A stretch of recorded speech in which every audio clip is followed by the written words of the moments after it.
Hello viewers, सभी viewers को विकेश का नमस्कार। और आज महाअष्टमी है तो उसकी भी काफ़ी सारी शुभकामनाएं और माँ दुर्गा की कृपा बनी रहे।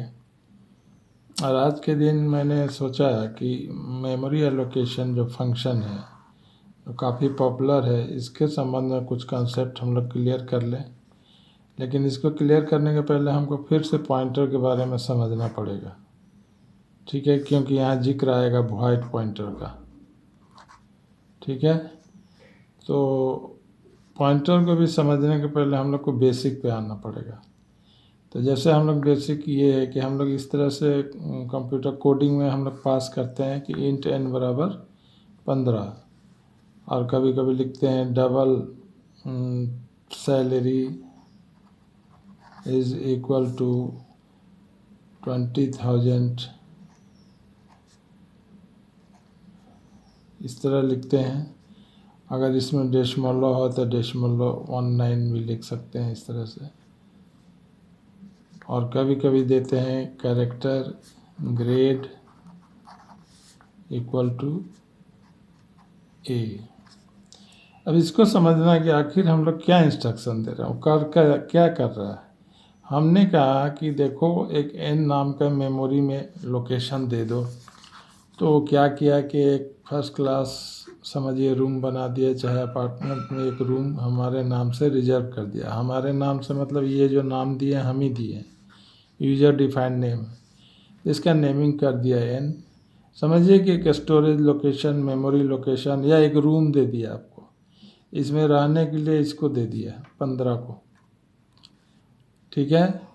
और उस रूम का एक अपना भी एड्रेस देता है जो बाइनरी में यहाँ पे रहता है, कोई नंबर रहेगा, वो न्यूमेरिक एड्रेस रहेगा, वो कंप्यूटर डिफाइंड है। तो कहने का मतलब ये इंस्ट्रक्शन जब लिखते हैं तो ये वेल डिफाइंड लाइन है, इसमें सारा कुछ बताया हुआ है कि जो रूम बनाओगे, जो लोकेशन बनाओगे, इसका नेमिंग n कर देना। इसमें ये भी बताया हुआ है कि इसमें रहेगा कौन, 15 को रहने देगा। इसमें अगर आप चाहिएगा ज़बरदस्ती कि नहीं 15 नहीं रख के हम इसमें 15 पॉइंट समथिंग रखें, तो नहीं रखने देगा, क्योंकि यहाँ पे ऑर्डर मिला हुआ है कि जो रूम बनेगा उसमें इंटीजर प्राणी रहेगा, इंटीजर डाटा रहेगा। अब देखिए यहाँ ऑर्डर मिला है कि सैलरी नाम का एक बनाओ, इसमें फ्रैक्शनल डाटा रखना। तो एक और मेमोरी बनाएगा, इसका नाम रखेगा सैलरी। समझिए कि एक रूम बना दिया, इसमें सैलरी को रहने देगा, भले ही डेसिमल है तो कोई बात नहीं, बोला हुआ है कि डेसिमल, ठीक है। कैरेक्टर एक है तो इसमें भी एक रूम बनाया, इसका नेमिंग कर दिया ग्रेड, ठीक। और इसमें रहने के लिए रख दिया ए को, क्योंकि इसमें कैरेक्टर आइटम रख सकते हैं, कोई भी कैरेक्टर प्राणी इसमें रह सकता है। यानी कि तीनों जो वेल डिफाइंड इंस्ट्रक्शन है, ठीक है। अब अगर आप चाहिएगा कि ये सब वैल्यू को मंगाएं तो आप लोग सीधा लिख दीजिए सी आउट n लिख दीजिए, तो ये आपका वैल्यू आ जाएगा 15। फिर ये सैलरी लिख दिए तो वो दिखाने लगेगा। सब कुछ मैंने बाकायदा नॉर्मल ढंग से चलते रहेगा। तो इसमें एक आइटम जमा करते थे, तो अब है कि कैरेक्टर नेम, ये भी एक मेमोरी वेरिएबल, इसमें साइज दे दिए 10। इसमें क्या करता था, इसमें मान लीजिए नाम स्टोर कर दिए, मान लीजिए अजय कुमार लिख दिए, ठीक है। तो इसमें क्या करता था, इसमें भी एक कमरा रूम बनाया, स्टोरेज लोकेशन बनाया, लेकिन इसमें इस स्टोरेज लोकेशन में ये समझिए कि 10 कमरा बनाया है, 1 2 3 4 5 6 7 8 9 10, ठीक। और इसमें बारी बारी से इसमें ए को रख दिया, इसमें जे को रख दिया, ए को रख दिया, ये कैरेक्टर वाइज स्टोर कर दिया, ठीक है ना। ये तो समझ गए, ये सब नॉर्मल वेरिएबल हम लोग ये काम करते थे। अब आया पॉइंटर की, देखिए आप वेरिएबल में जमा कर सकते हैं या नहीं तो आप पॉइंटर के थ्रू भी कर सकते हैं। देखिए अभी तक हम लोग जो भी वेरिएबल लिख रहे थे, जैसे n है तो ये वैल्यू जमा करता है। क्या जमा किया, 15, यानी वैल्यू जमा किया है। ये सैलरी है, ये भी वेरिएबल है, जमा क्या किया है, असाइन किसको किया है, नंबर को। ये ग्रेड है, ये भी मेमोरी वेरिएबल है, स्टोर किसको किया है, कैरेक्टर को। नेम है, ये भी मेमोरी वेरिएबल है लेकिन एरे वेरिएबल है, साइज वाला है, ये भी स्टोर किया है डाटा को। यानी अभी तक जितना वेरिएबल बाएं तरफ में लिख रहे थे ये सब डाटा जमा करता है। लेकिन पॉइंटर वेरिएबल क्या करता है, देखिए वो भी वेरिएबल है। पॉइंटर वेरिएबल बोलता है कि हम डाटा डायरेक्ट नहीं जमा करेंगे, पूरा का पूरा घरे उठा के हम जमा करेंगे। जैसे कि देखिए एक ये पॉइंटर वेरिएबल बना, ये इंटीजर पॉइंटर, एक पॉइंटर वेरिएबल लेते हैं ptr, और ये यहाँ आई लगा दिया, आई ptr नाम रखे हैं इसका, ठीक है। और इसको कह दिए कि पॉइंटर टू इंट, जैसे यहाँ बोलते थे ना कि ये जो वेरिएबल है इंट टाइप है, यानी कि इसमें जो रहेगा वो इंटीजर डाटा रहेगा। इसमें क्या है कि पॉइंटर टू इंट, यानी इसमें तो ये जानते हैं कि डाटा नहीं रहेगा, लेकिन इसमें ये ऑर्डर किए कि इसमें कोई इंटीजर वेरिएबल का ही एड्रेस जमा कर सकता है। यानी IPTR जो है, IPTR इसका एड्रेस को जमा रख सकता है। ये इंटीजर है, इसको स्टोर कर सकता है इस तरह से। ये एड्रेस ऑपरेटर है, एड्रेस ऑफ n। यहाँ पे क्या बोले कि n वाला घर जो है ये पूरा का पूरा घर उठा के रख लो। इसमें भी देखिए ऐसा मेमोरी वेरिएबल बनेगा, लेकिन इसमें डाटा डायरेक्ट 15 नहीं लिखाएगा, बल्कि n वाला घर इसमें आ जाएगा, n वाला इसके अंदर 5 लिखा हुआ या 15 लिखा हुआ। यानी ये जो है एक पूरा का पूरा घर ही को स्टोर करता है। ये है ना एड्रेस ऑफ n का एड्रेस को जमा कर लो। इससे भी आप वैल्यू को ले सकते हैं, देख सकते हैं। बोलिएगा कि इंस्ट्रक्शन दीजिएगा सी आउट IPTR बोलिएगा तो ये एड्रेस दिखा देगा इसका। अगर आप चाहते हैं कि इसका वैल्यू देखना चाहते हैं इसके अंदर का, तो यहाँ पर स्टार लगा दीजिए। इसका ये होता है, स्टार का होता है मतलब होता है वैल्यू ऑफ, यानी वैल्यू ऑफ IPTR दिखाओ। यानी हमको 2 फैसिलिटी दिया है, बोला कि या तो आप वेरिएबल के थ्रू काम कीजिए या पॉइंटर के थ्रू काम कीजिए। जैसे आप एक वेरिएबल, नॉर्मल वेरिएबल लेते हैं, character grade is equal to a, तो इसको अगर हमको डिस्प्ले कराना है स्क्रीन पे तो क्या लिखेंगे, सी आउट ग्रेड, हमको दिखा दिया इसका ये वैल्यू। और दूसरा तरीका, ये वाला जो घर है, लोकेशन है, इसको आप पॉइंटर में जमा कर लीजिए। जैसे एक ले लिए ग्रेड PTR, GPTR, इसको कह दिए कि तुम कैरेक्टर वेरिएबल स्टोर कर सकता है, तो यानी कि GPTR में हम इसका एड्रेस जमा कर सकते हैं, ग्रेड का एड्रेस। कैसे जमा करेंगे, %ग्रेड, ये स्टोर हो गया, ठीक है ना। अब इसको आप प्रिंट करा लीजिए, सी आउट GPTR, ऐसे बोलिएगा तो ये एड्रेस दिखा देगा। तो आप यहाँ ये स्टार दे के कहिए तो इसका वैल्यू दिखाएगा, इसमें जो रहा है उसको दिखाएगा, ठीक है। तो अब आता है void PTR। तो आप अभी तक देखे या हम लोग देखे कि कैरेक्टर PTR कैरेक्टर वेरिएबल को एड्रेस जमा करेगा, इंटीजर PTR ये अगर पॉइंटर टू इंटीजर है तो इंटीजर वेरिएबल जमा करेगा, पॉइंटर टू डबल है तो डबल ये वेरिएबल का एड्रेस जमा करेगा, पॉइंटर टू फ्लोट है तो फ्लोट वाला वेरिएबल का एड्रेस जमा करेगा। तो ये क्या करता है void PTR, इसमें आप अगर void है इस PTR में आप ये ग्रेड वाला स्टोर कीजिए तो नहीं जमा करेगा,